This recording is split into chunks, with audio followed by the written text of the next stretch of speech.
Gamit lang ang apat na device na to ay makakabuo na tayo ng sarili nating Bluetooth speaker. So meron tayong dalawang speaker, isang Class D amplifier, at saka isang battery pack.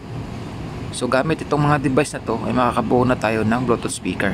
So yung kulang dito is enclosure na lang. So paano yung connection dito? So yung dalawang speaker, ika-connect lang natin sa Class D amplifier. So meron siyang nakalabel na output, dyan natin ilalagay yung kanyang wire. So scroll lang natin sa kanyang terminal at ipalo nyo rin yung kanyang polarity. Yung positive is kulay red, ang negative is kulay black. So ikakabit lang natin dyan, bali yung dalawang wire. Dalawa lang yung output ng ating amplifier, kaya di kayo malito sa pagkabit. Ito naman yung kanyang power. Yan, DC jack. So since kompleto na, pwede na tayong mag-connect sa ating Bluetooth. So power on lang natin yung ating amplifier, and then pupunta tayo sa ating cellphone at i-open natin yung kanyang Bluetooth. So hanapin lang natin yung kanyang Bluetooth name, WZPT. So once connected ka na, pwede na tayong magpatugtog. So testingan natin.